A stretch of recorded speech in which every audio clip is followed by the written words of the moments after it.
¿Qué tal? Buenos días con todos. Esto es Psicoanálisis con Contreras y hoy sí vamos a hablar de psicoanálisis. Tenemos una invitada de Córdoba, de la Universidad Nacional de Córdoba, nuestra amiga Virginia Grosso. ¿Qué tal, Virginia? Bienvenida. Hola, Trabajando en mucho Semana gusto. Santa. Sí, trabajando. Bueno, esto me encanta. Pensar y dialogar, conversar con otros me encanta, así que no lo siento como un trabajo. Muy bien, Virginia.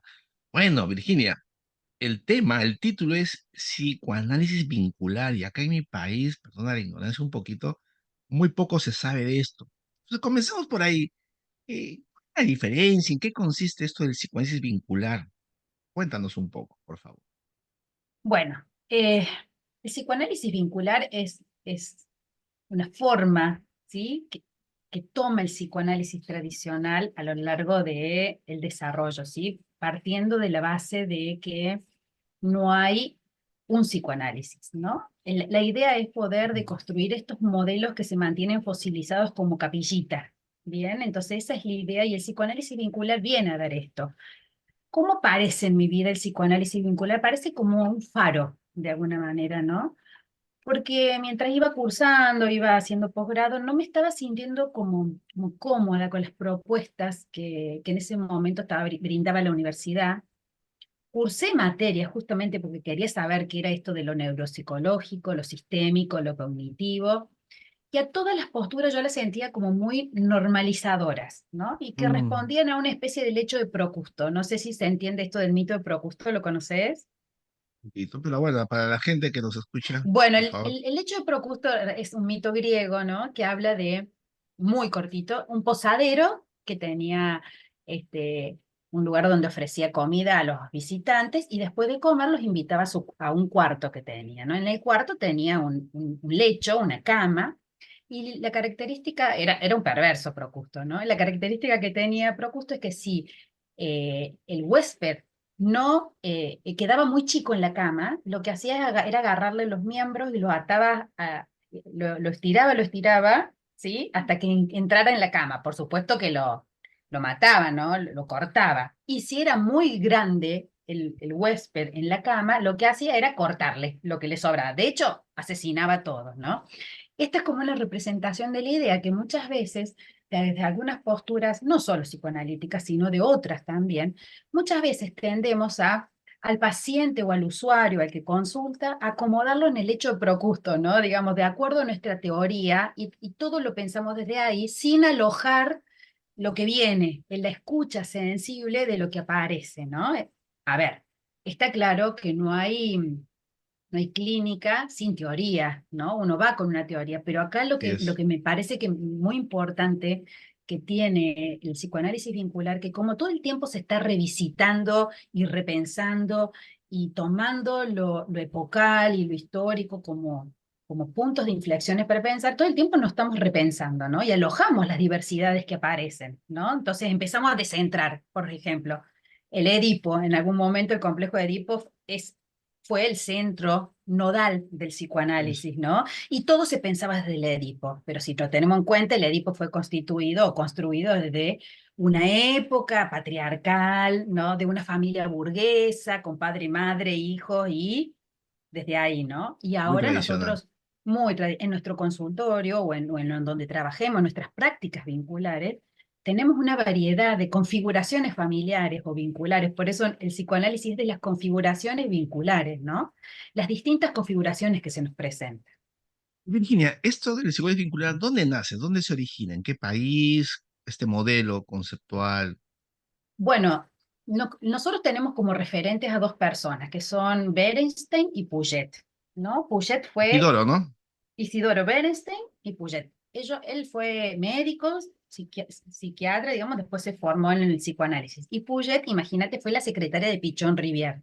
Pichon Ah, mira, Rivière famoso fue, Enrique Pichón Rivera. Enrique Pichon Rivière fue el creador, digamos, de la psicología social y de lo grupal, ¿bien? Grupos operativos, ¿no? Grupos operativos. Y bueno, estos dos autores empiezan a armar esta corriente del psicoanálisis vincular tomando un montón de conceptos allá por los años 60, 70. ¿Por qué? Porque empezaron a darse cuenta que los dispositivos con los que se trabajaba con la gente quedaban cortos, digamos, qué sé yo. Trabajás con niños Y tenés que alojar a los papás de estos niños. ¿Y cómo los pensamos los papás de estos niños sin que sean pensados como que interfieren en el análisis de los niños, sino que son parte de la subjetividad de Mm, estos niños? Entonces se empieza a hablar y empiezan a aparecer las parejas y las familias y los grupos, las instituciones. El psicoanálisis vincular o la práctica vincular y la perspectiva vincular abarca los dispositivos y por las dimensiones por las que el sujeto pertenece y está. mm. Familia, todos. A ver, el vínculo nos antecede. Nosotros advenimos un vínculo, nosotros no armamos el vínculo ya está, nosotros venimos un vínculo, de hecho cuando nacemos, ¿no? Nos están preparando un espacio para nosotros. Entonces, Mm. todos pertenecemos a alguna institución o las habitamos, todos pertenecemos a algún grupo, el que sea, tuvimos, tenemos familia, tuvimos, tenemos o tendremos pareja, digamos, ¿no? Como la pensemos, ¿bien? Virginia, perdón, disculpa que le interrumpa. Claro, sí, sí, pues yo Así, me así como, copo y me voy. así como en el psicoanálisis lacaniano, el foco, el punto de análisis es el aspecto semántico o lo real, para la escuela, digamos, de Ana Freud, el yo, cada uno tiene un punto focal, ¿no? ¿Cuál sería, digamos, el rasgo diferencial, elemento por excelencia del análisis en el enfoque vincular? El vínculo. El Esta vínculo relación. es más que una relación, ¿no? Porque para que haya vínculo, tiene que haber un encuentro significativo. Y no todos los encuentros son significativos. Puede haber una relación, que podemos tener una relación laboral, una relación, qué sé yo, con un vecino. Pero para que haya vínculo, tiene que haber un encuentro significativo que me transforme y transforme al otro en ese encuentro. ¿Sí? Ese es un vínculo. En donde el yo deja de ser yo, ya no hablamos más de yo, sino que hablamos que somos otro para otro. Con el psicoanálisis tradicional, nosotros veíamos desde una mirada muy solipsista, o sea, muy desde el yo, Así todo es. lo que nos rodea, ¿no? Yo y el otro, yo y el mundo externo, yo y mi mundo interno, ¿no? Lo que trae lo que pone a Caco sobre la mesa como muy importante es el otro también. Y que yo soy otro para otro. Y en tanto cual y tal, nos modificamos mutuamente en este encuentro y armamos lo que se denomina un entre, ¿sí? Que posibilita la complejidad o no, o también puede posibilitar lo conflictivo. Aparece el sufrimiento y los conflictos. Digamos, cuando hablamos de sufrimiento, ya Freud en su momento hablaba de que el sufrimiento proviene para el ser humano de los tres espacios, ¿no? Del cuerpo, de la fragilidad del cuerpo, que es donde nos damos cuenta ya con el COVID, con el dengue, todos nos hemos dado cuenta que la fragilidad del cuerpo, del afuera, las catástrofes y de esto que vengo hablando, En el malestar y de los la cultura, vínculos. creo, ¿no? ¿Cómo? ¿Cómo? Creo que lo dicen el malestar de la cultura, El ¿no? malestar de la cultura. Y los vínculos. La vueltita de Ya. tuerca que le damos con el psicoanálisis vincular, que algunos autores hablan que hay un otro espacio, que son las normas que regulan esos vínculos, ¿no? ¿Por qué? Y actualmente hay un cambio de paradigma social y cultural, lo estamos viviendo, no es Sí. la vida que vivía Freud o los otros, ¿no? Se está visibilizando desde hace tiempo, donde se van observando como el agrietamiento de las narrativas que apuntaban a una manera de pensarnos, ¿sí? Sacuden al conjunto de creencias y de las prácticas que nosotros vamos teniendo. ¿No? ¿Por qué? Porque nuestros metagarantes sociales, las instituciones, la institución familia, todos están estalladas. Entonces ya no sabemos qué es lo que está bien, qué es lo que está mal, qué es sano, qué es enfermo, ¿no? Estamos intentando pensar y armar algo de eso, porque las significaciones sociales imaginarias que nos ofrecen para pensar están confusas y son fuentes de mucho sufrimiento. Ya no se sabe, digo, hasta las normas básicas de convivencia, que se creían como normas básicas que debían ser respetadas, ya no son. Ya no sabemos. ¿Viste cuando dicen, esto está bien, está mal, qué es sano, qué es enfermo? ¿No? Lo histórico es importante. El psicoanálisis vincular trae lo histórico, porque sin historia no hay presente, Mm. pero lo que el psicoanálisis vincular trabaja mucho sobre la inmanencia, sobre lo situacional. Por eso se habla que hace una clínica situacional, en el aquí y ahora y en Era el de ir aquí a ahora. deviniendo. Y en el Virginia, ir pero deviniendo. y ahora que te escucho, Y es verdad, ¿no? Hay una, bueno, el lenguaje lacaniano, en fin, una Mm. declinación de la función paterna, no hay límites, no hay Exacto, autoridad, no hay referentes consistentes. Entonces, eso puede dar pie a posiciones a un retorno, a, una, a un anhelo de un retorno de posiciones más tradicionales, como si lo anterior fuera mejor, ¿no? exacto. Esto se ve, por ejemplo, ahora miren, Semana Santa, estamos en la Iglesia Católica. O sea, hay movimientos que están volviendo a la misa en latín, a cosas que Mm, ya perdieron su uso, con cierto fundamento, por supuesto. Y otro lado extremo, ¿no? Una cosa más anárquica, ¿no? Como si ese fuera el nuevo lenguaje de la época, sin normas, así es. sin límites. ¿Cuál sería, digamos, entonces el punto saludable frente a entre la Ah, cosa tradicional, extrema, o la permisibilidad como si fuera el lenguaje del momento, lo que la época te instala, ¿no? yo no sé qué es lo saludable porque creo que la posibilidad de tener una dinámica saludable en los vínculos, en donde el otro no sea mi enemigo, sino el Mm, otro sea un ajeno con el cual podamos construir lazos, donde haya lazos saludables, donde haya lugares donde podamos crecer, donde nos podamos comunicar. Eh, eso para mí sería lo óptimo, porque esto que vos estás diciendo de la iglesia, de volver al latín, lo estamos viendo en la cuestión política, de las ultraderechas conservadoras, de es un volver retorno, volver. a esas cuestiones del control y el poder y el dominio del pensamiento, ¿no? Claro, De los así sujetos, es. digamos, ¿no? Desde otro lugar. Yo no te podría decir qué es lo sano, ¿no? Yo creo que hay muchas situaciones de exclusiones, migraciones, pobreza, precarización laboral que están dejando en el borde del padecimiento a miles de sujetos y que exceden el concepto de sufrimiento, ¿no? Sería como otra vez normatizar y decir que una persona, ¿viste cuando dicen, che, estás ansioso, che, tranquilízate, como si eso fuera tan fácil, ¿no? Después de lo Sí, que nosotros, no sé, Latinoamérica, pero te voy a hablar de Argentina, de lo que salimos del COVID, nuestra realidad socioeconómica, el dengue tenemos ahora, digamos, ¿no? No tenemos resto psíquico para metabolizar todo lo que nos está pasando en el día a día, ¿sí? Y si hay personas que caen en una situación que parece de depresión o de trastorno de ansiedad, miedos, no los podemos encasillar que están enfermos, ¿no? Yo creo que son mm, respuestas frente a esos estímulos imposibles de metabolizar en un psiquismo en condiciones más favorables, digamos, todo el tiempo no sabemos con qué país vamos a amanecer, ¿no? Y eso enloquece a sí, cualquiera, si vamos a decir. Por eso claro, es es que nosotros como, pensamos que el afuera enloquece. Así como no se cura solo, uno no se enloquece solo. ¿Mm? es una despatologización, ¿no? Como que si fuera Exacto. una respuesta normal frente a una situación tan extrema y tan No sé cambiante, si tan incierta. le sacaría normal, es una respuesta posible, Es una ¿no? respuesta factible, ¿no? Sí, Factible, sí. sí. Sí, sí, porque Virginia, normal, digo, no, nos perdemos otros condimentos que hay que tender. Virginia, disculpa que sea un pesado, pero a ver, No, no, uno defiende su banderita un poquito. Entonces, dale. si es el vínculo, ¿dónde quedan los aspectos freudianos de la satisfacción del síntoma, la cosa libidinal? ¿Dónde queda la parte, digamos, intrapsíquica? ¿Todo eso queda a un costadito? ¿O cómo lo...? ¿Por qué llaman de No. psicoanálisis? En algún momento no me acuerdo si era Azota o un autor X. Decía, bueno, esos enfoques me parecen interesantes, pero no deberían tener el nombre de psicoanálisis. Si ya comienzan a enfatizar otros aspectos y que no quitan su relevancia, pero se alejan del espíritu freudiano, ¿cómo saberlo? Entonces la pregunta pesada es, entonces, ¿cómo definen ustedes el inconsciente? O sea, comencemos por el concepto rector.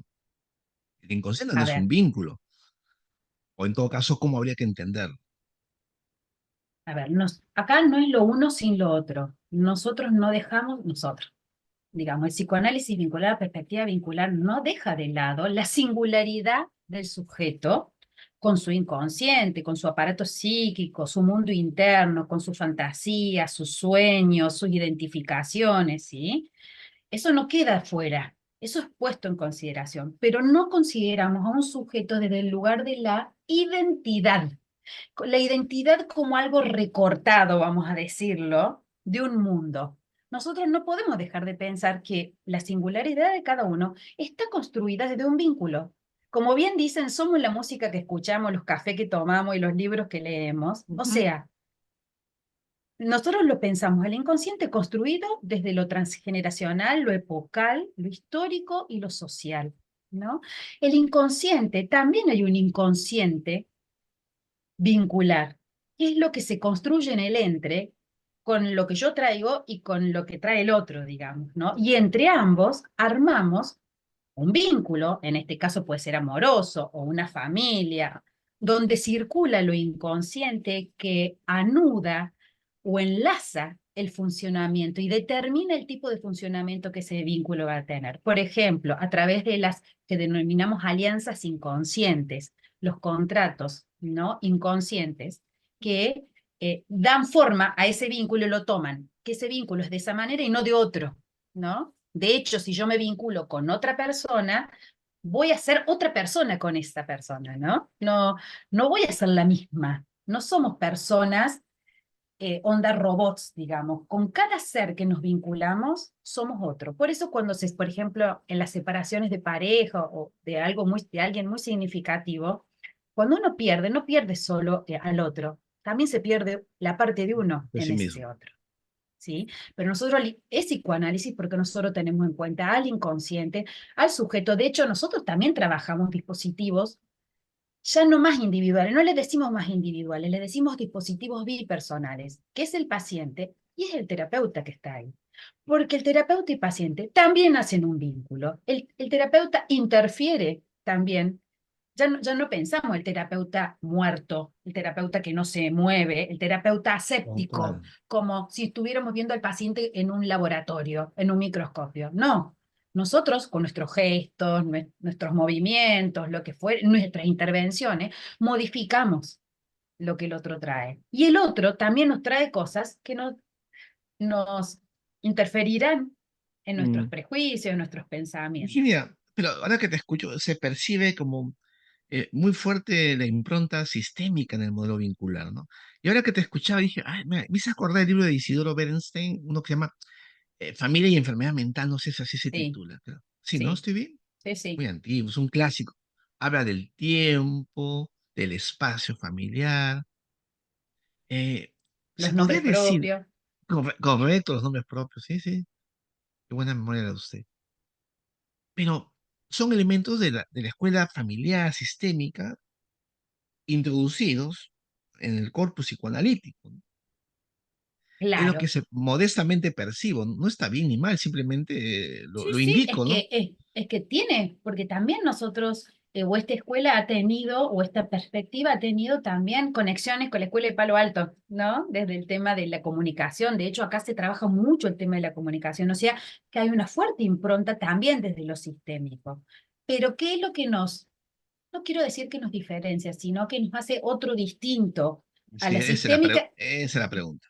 No es una diferencia, yo creo que es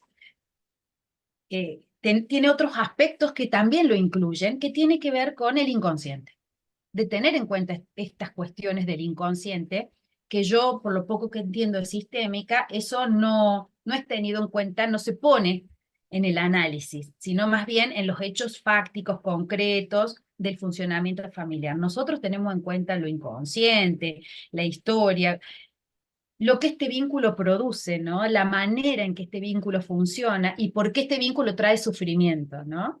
Cuando yo atiendo a una pareja, que veo que vienen, generalmente cuando van a terapia ya vienen muy pasados, ¿no? El espacio terapéutico de Mm. pareja como muy, con mucho sufrimiento.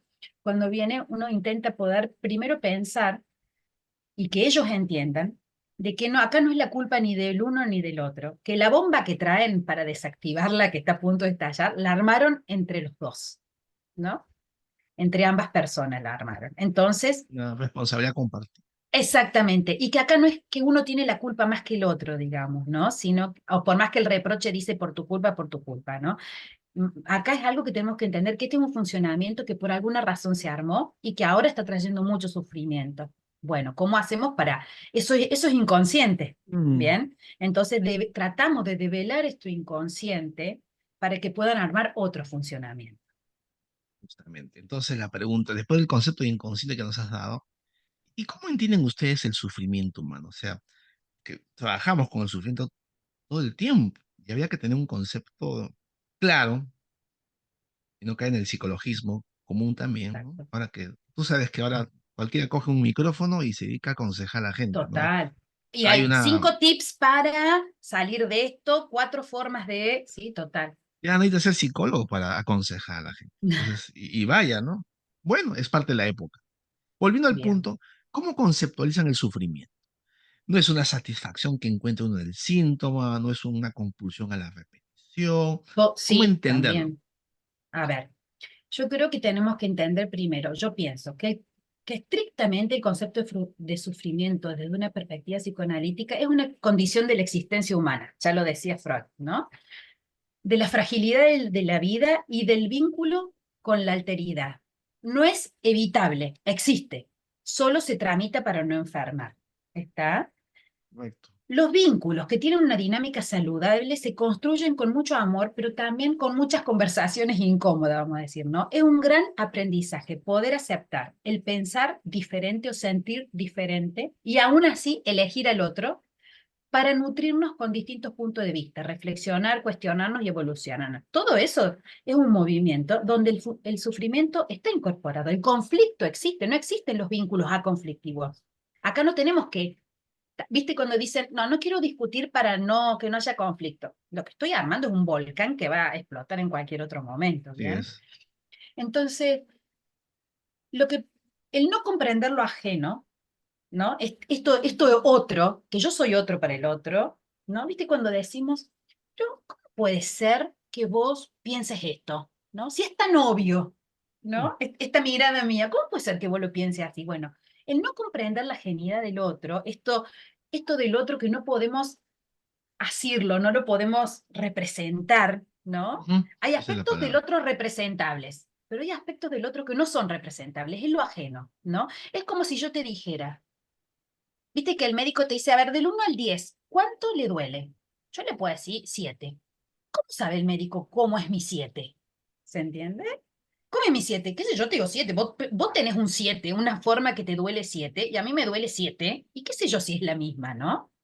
Eso no se puede asir ni representar. Simplemente es comprender que esto ajeno está, que esto ajeno puede llevar al vínculo a un lugar de aportar algo bueno, bien, o que enferme, porque es un trabajo el escuchar al otro, que no va a decir lo que yo espero que diga, ¿no? Y ahí hay un gran conflicto vincular que nosotros trabajamos, que es el otro real y el otro representado.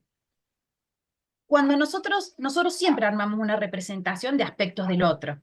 ¿Viste? Cuando uno va a decir, bueno, cuando yo me junte con fulano, le voy a decir esto, seguro que me va a responder esto, entonces yo le voy a decir esto otro. Este es el otro representado, los aspectos del otro que yo tengo representado, que tienen que ver con mi mundo interno, con mi historia, con la transferencia, con un montón de cuestiones, ¿bien? Ahora, cuando me encuentro con el otro me sorprende, ¿no? Y dice otras cosas. Por ende, la conversación que yo tenía en la cabeza puede disparar para cualquier lugar, ¿no? Acá podemos ver que ahí está la cualidad de la otredad, la alteridad. Todos somos Entonces, distintos, cada uno con su propia perspectiva. entonces, Virginia, si te entendí bien, el Mm, sufrimiento deviene por esta dificultad en aceptar la alteridad, la otredad, la así es, diferencia absoluta así con es. ese otro. La diferencia nosotros le llamamos la ajenidad radical, porque la diferencia la podemos tramitar, hacemos contratos, acuerdos, conscientes, menos conscientes, ¿no? Estas diferencias para poder convivir. Pero hay un aspecto que es la ajenidad radical, la que no podemos hacer nada más que saber que existe, es ineludible. El otro con su presencia, justamente, otro aspecto fundamental es la presencia. El otro con su presencia impone un trabajo. Sí o sí, nos guste o no nos guste, digamos. Tenemos que hacer con este otro algo en relación a esto, ¿no? Es un otro distinto a mí. Vas a contar el libro de Martin Buber, seguro lo has leído, el Yo y el Tú, ¿no? Algo así creo que sí, de Martin Buber. Bueno, volviendo al tema, se dice que los problemas son problemas de amor, porque haces práctica clínica y yo, o sea, al margen de los matices y de las implicancias, es un tema de amor. Entonces, la tercera pregunta es alejarnos un poco de la definición romántica, ¿no? Mm. ¿Cuál es la definición adecuada de este concepto tan mañoseado, tan mal interpretado, tan simplificado? ¿Cuál es el sentido, digamos, no sé si correcto, adecuado, cercano, del amor del cual nosotros los analistas trabajamos? La gente sufre de amor, pero no es el Exacto. amor romántico, ¿no? Mm. ¿Cómo lo entienden ustedes? ¿Cómo lo conceptualizamos? Mira, yo te diría que para mí el amor es un trabajo. ¿Mm? Y es un trabajo que incluye muchísimas emociones: paz, alegría, enojo, sufrimiento. El amor engloba todo esto. Y justamente el sufrimiento deviene de los moldes estancos en los cuales intentamos que el amor responda, ¿no? Los moldes estancos sociales y jerarquizados que el amor, ¿no? ¿Viste con las frases que contigo pan y cebolla, el amor todo lo puede, el amor todo lo salva, ¿no? Y nos quedamos como pegados a esos conceptos pensando que cuando hay sufrimiento, cuando hay peleas, cuando hay diferencia, no nos amamos, ¿no? O eso no es amor, eso es otra cosa, ¿bien? Entonces, y también creo que el amor, cuando uno piensa en amor, lo primero que piensa es en la pareja, ¿no? Porque justamente también tenemos la idea de la jerarquización, de que el vínculo de pareja es lo más importante que nos puede pasar en la vida y que si no tenemos pareja estamos solos, ¿no? ¿Por qué? Porque, bueno, también entendemos que la sociedad necesita reproducirse, para eso necesita que haya parejas. Bueno, ahora con los progresos científicos ya no necesitamos pareja para reproducirnos, ¿no? Mm. Entonces podemos hablar del amor. Pero también creo que el amor, si nosotros podemos pensar realmente que este trabajo no es solo con una pareja, podemos hablar de lo que realmente es la poliamorosidad, que es la posibilidad de armar vínculos con otros, que no es polisexualidad. ¿Eh? La poliamorosidad está mal entendida, no es polisexualidad, ¿no? La poliamorosidad tiene que ver con la posibilidad de desjerarquizar la pareja para armar vínculos horizontales que sean tan importantes como puede ser también un vínculo de pareja. ¿Viste cuando decimos, sí, estoy en pareja, somos solo amigos? No, somos solo amigos, no. También la amistad, la ternura y todos los Mm. valores que se ponen en juego en otros vínculos también son sumamente importantes para la constitución del lazo social y la constitución de nuestro psiquismo. Cuando una pareja viene y me dice, él es todo para mí, mi amigo, mi amante, mi esposo, mi compañero, voy a decir, wow, qué denso ese vínculo, ¿no? En que no pueden construir otros espacios donde poner esto libidinal, ¿no? Y estas otras representaciones y respuestas a demandas amorosas que no sea solo en una sola persona, que esa persona es un sujeto como nosotros con todas las limitaciones que tenemos como sujetos, ¿no? Entonces el amor es más allá del amor romántico, ¿no? El amor es un trabajo para vivir. Y yo creo que si tuviéramos la respuesta de lo que es el amor, sería lo mismo que la respuesta a qué es la muerte. Creo que dejaríamos nosotros de ser esos seres de pasiones en búsqueda del amor, ¿no? Cuando uno tiene respuesta se termina todo, me parece. Creo que Mm. no saber es lo más importante. Es una buena reflexión. Y Mm. volviendo ya a temas más clínicos, en tu consulta tú trabajas en Córdoba. Sí. ¿Hay una diferencia en el tipo de paciente que ahora tú ves? ¿Cuál es la problemática más frecuente en tu consulta, amiga Virginia? Cuéntanos un Actualmente te podría decir que es en las parejas la dificultad de hacer pareja de manera distinta, ¿m? Porque vienen con esta idea de qué es una pareja, y tenemos el modelito de qué es una pareja, y las dificultades que esa pareja con la que venimos, chipeado, vamos a decir, fue construida en un mundo que ya no existe, ¿no? Hay una persona que quiero un montón, que da unas clases hermosas, que se llama Pablo Farneda, que es de Buenos Aires, y él dice al modo Nietzsche, la pareja ha muerto, ¿viste? Como Dios ha muerto, la pareja ha muerto. La pareja, como la pensábamos, no existe más, no puede existir, ¿no? Como tal, porque el mundo que le hacía lugar a esa pareja ya no existe. Bien, entonces acá el desafío que tenemos es de construir qué es una pareja para que cada pareja pueda hacer la pareja que pueda, digamos, ¿no? Y el sufrimiento es ese, que no saben qué. Porque cuando viene una pareja y me dice, vos sabés que tengo ganas, hemos estado haciendo una piecita y yo quisiera irme a dormir en esa piecita, dice alguien de la pareja, ¿no? Entonces el otro viene y dice, che, ya no me quiere más, ¿no? ¿Cómo es posible pensar de que haya momentos donde durmamos en camas separadas y nos encontremos cuando tenemos ganas, ¿no? Bueno, poder trabajar eso es un montón, porque yo me acuerdo en otras épocas, no sé allá, pero acá existía la cama matrimonial y la almohada de la cama matrimonial era entera, no era separada, ¿no? Hace muchos años. Eso Sí. decime si no es un simbolismo del lecho matrimonial y la pareja indisoluble. Todo, la pareja es para siempre, ¿no? Hasta que la muerte nos separe. Bueno, por suerte ahora las almohadas vienen separadas, entonces uno puede agarrar la almohada, puede hacer otras cosas con la almohada también, ¿no? Bueno, eso es como una idea como muy concreta de cómo la pareja ha ido deviniendo en cambio, pero nuestras maneras de armar pareja, nuestras representaciones cuestan más en cambiar, porque creemos que aquello es lo que funcionaba y ahora no. Las condiciones sociales no están dadas, desde los problemas laborales, las exigencias, la pantalla, bueno, un montón de cuestiones. También vienen a preguntar cómo ser padres, ¿no? Quizás tu padre, mi Esa es la padre, pregunta. ¿no? Ya no, Está bien. no se preguntaban cómo era ser padres, ¿no? Se mandaban. Y ahora vienen, ¿cómo se es padres con estas infancias, con estas novedades, con este sobrepaso que tenemos de consumo, de informática, de estar hiperconectados a todo y a nada, ¿no? ¿Cómo se hace para escuchar con los ojos a los hijos, ¿no? Un paciente el otro día se emocionó cuando el hijo, porque estaba con el celo, el padre, ¿no? Vendiendo, bueno, haciendo su trabajo, y el padre le dice el hijo, pero papá, mírame, ¿no? Mírame que te estoy hablando.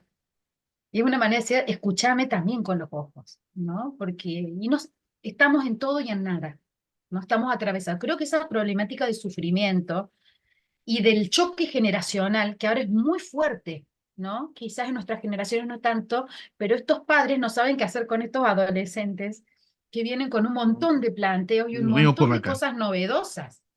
Y esto es algo novedoso que trae el psicoanálisis vincular, que la transmisión generacional que se creía que era de padres a hijos, ahora la estamos pensando que también hay transmisión generacional, por ende, subjetivación de hijos a padres. Todos los padres aprendemos de estos hijos que traen Ujú. novedades de este mundo, que son nativos digitales, ¿no? Y que nos enseñan tantas cosas a mirar el mundo de una manera diferente, en la medida en que los padres le den lugar, ¿no? Que dejen de ocupar los roles y empiecen a habitar esos roles. ¿Cuál es la diferencia? Ocupar un rol implica ocuparlo de una determinada manera, ¿no? Que hace que ya sepamos lo que tenemos que hacer. Por eso es que después sufrimos, porque lo que hacemos, lo que creíamos que sabíamos ya no pega. El psicoanálisis vincular lo que hace es invitar a no ocupar los lugares estancos, sino a habitarlos. Lo que el vínculo pueda ir trayendo y cómo uno puede ir deviniendo en ese vínculo en el encuentro con el otro. Si viene una familia y me dice, venimos porque mi hijo le pegó a la mamá, ¿no?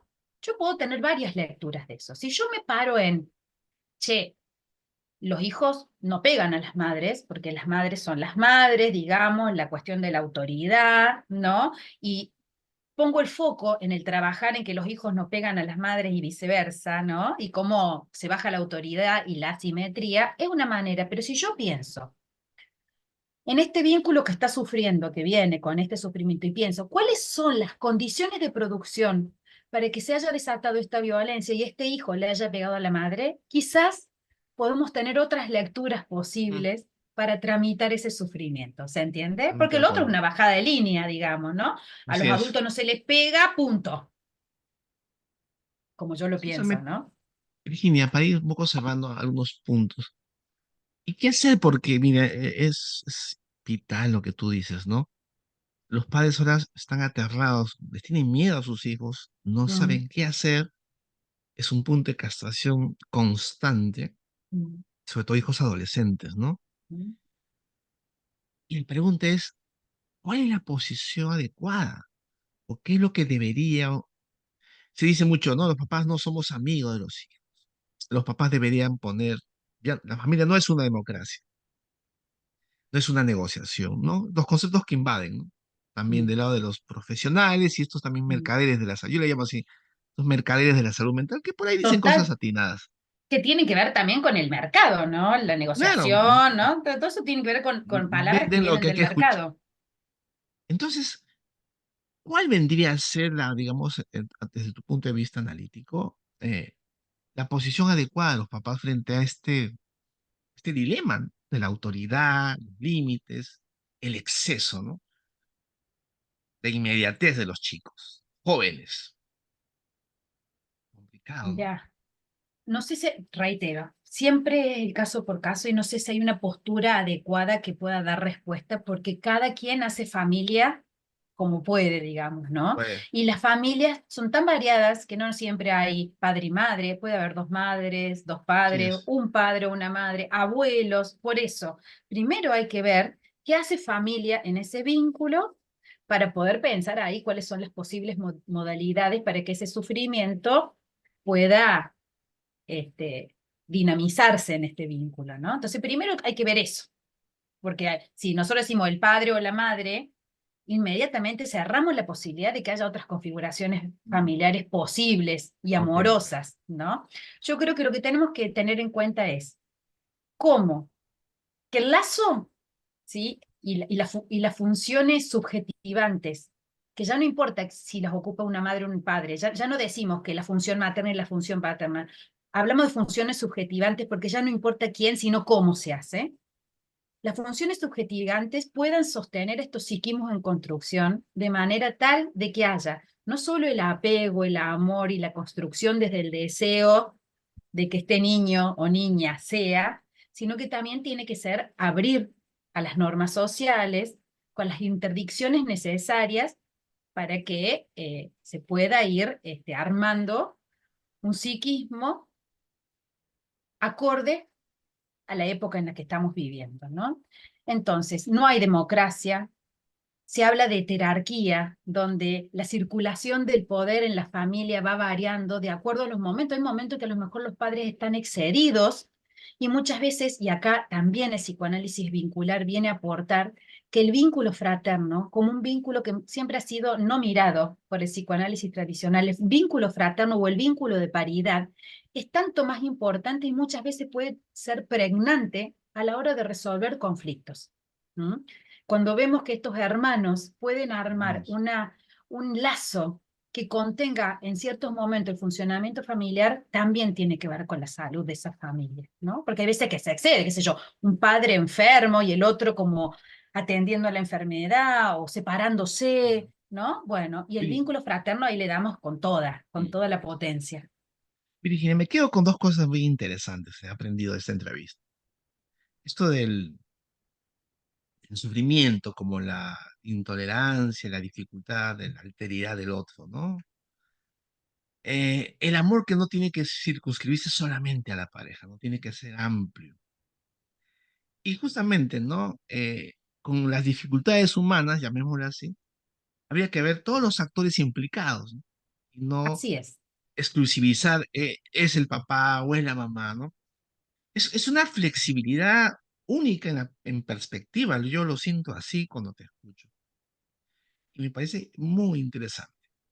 Bueno, Mira, para mí el Virginia, psicoanálisis dale. vincular, te quiero decir, más allá de todo, es una ética para mí, es una ética en la escucha, es animarme a no saber con lo que me voy a encontrar y habilitar en ese no saber a que se despliegue todo lo posible de esos vínculos para poder pensar juntos en el entre que vamos a construir en el encuentro terapéutico, todas las variables que se puedan poner en juego, sin cerrar en lo que yo creo que tiene que ser, ni lo que ellos traen como certeza. Justamente, este encuentro es lo que va a generar la posibilidad de pensar, pero el lugar de flexibilidad ya te diría que es más bien incómodo, porque animarme a pensar lo ya pensado, a no saber lo ya sabido, es un lugar que todo el tiempo me está convocando, ¿no? Me interpela y me involucra en el vínculo.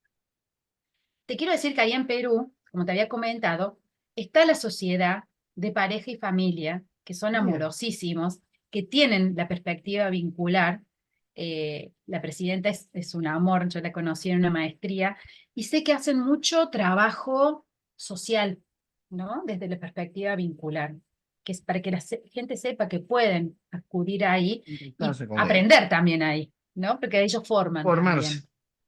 Nosotros acá en Córdoba, yo pertenezco a la Asociación Psicoanalítica de las Configuraciones Vinculares de Córdoba, donde damos formación en psicoanálisis vincular, pero con una perspectiva interdisciplinaria. Con nosotros se forman psicopedagogos, médicos, psiquiatras, abogados, trabajadores sociales, porque la perspectiva justamente es, como decimos, no nos quedamos encerrados en el consultorio. Necesitamos la mirada de un montón para poder trabajar justamente y sobre todo estos sufrimientos actuales, que son las patologías más del orden de lo narcisístico, las del vacío, las del sufrimiento interminable. Necesitamos trabajar con otros. Por eso la interdisciplina para nosotros también es el bastión desde donde pensamos. ¿Mm? Bueno, Virginia, tenemos que terminar y la pregunta Sí. que yo siempre les hago, ¿y cuál sería para cerrar esta linda entrevista muy interesante? Nos ha hecho pensar mucho. ¿Cuál sería tu consejo o en todo caso tu apreciación para las personas que trabajamos con problemas? Independientemente de sus enfoques, porque si yo tengo este espacio plural, por muy psicoanalista que uno sea, comparto contigo que el campo es muy amplio.